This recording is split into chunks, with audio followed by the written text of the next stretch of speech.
Tere vanemad!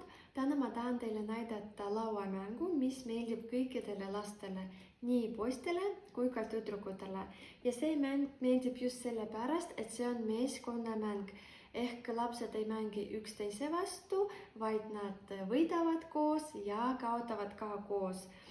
Ja teine asi, miks see mäng lastele meeldib, et see mäng on väga ilus ja siin on detektiivi lugu.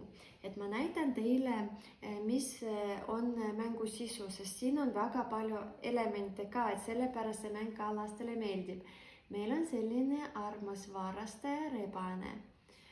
Mängu alus on ka väga ilus ja see on tehtud väga tugevast materjalist, et te saate seda mängu kindlasti mitu aastaid kasutada. Meil on siin kuubikud olemas. Meil on kaardid ka olemas ja vaadake, kui ilusad kaardid. Iga kaardi peal on nimi ja võib-olla meie varastaja nimi on Henry või Ellis või Charles või Gertrud. Et seda me teiega uurime hiljem. Meil on olemas ka vihjed, ka väga tugevast materjalist tehtud, et me saame aru, kas meie varastajal on näiteks võilill või ei ole, kas varastajal on kindaid või ei ole. Ja selle jaoks meil on vaja selline seade ka. Kuna see on detektiivi lugu, siis me käime detektiivi mütsidega. Ja ma kiiresti räägin teile mängureegleid. Ehk nagu ma näitasin teile juba, et meil on siin kaardid, kus on nimed.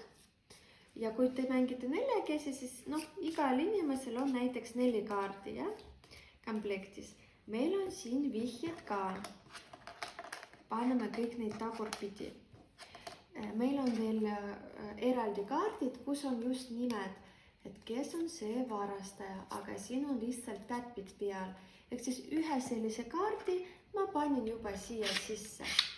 Ja siis enne, kui laps käib, siis ta ütleb, kas ta tahab teha kaardid lahti, mis mul siin on ja pildidega. Või ta tahab otsida endale vihje. Näiteks laps ütleb, et mina teen kaardid lahti. Siis ta võib visata kuubikud 3 korda ja peaks korjama 3 silma. Ma näitan teile veel, siin on veel üks nipp.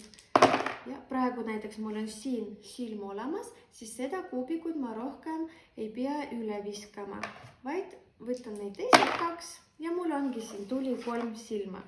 Ma teen need 2 kaardi lahti, ehk siis minu varastaja võib olla kas Gertrud või Charles. Teine laps ütleb, et mina tahan vihje lahti teha, siis ta viskab ka 3 korda. Mul on siin olemas käppad ja veel, kokku on siis 4 käppa. Siis mina näiteks tulen oma detektiivi mütsidega, teen 4 sammu. 1, 2, 3, 4 ja võtan vihje. Aha, mul on siin kaelakee. Ma panen selle vihje siia sisse. Ja tõmban lahti. Vaatan, kui mul on valge paistab välja, siis see tähendab, et meie rebasel kaelakee ei ole. Kui mul oleks siin roheline, see tähendab, et rebasel on kaelakee. Ja kuna minu rebasel kaelakee ei ole, aga temal on, siis see tähendab, et tema ei ole varastaja, panen teda ära. Ja siis, kui näiteks juhtub selline variant, et teie 3 korda visate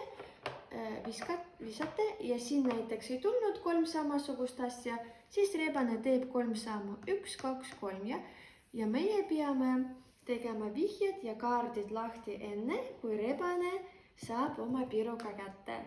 Ehk minu arust mõte on väga tore, mäng on väga ilus, lastele väga meeldib, et head mängimist teie perele.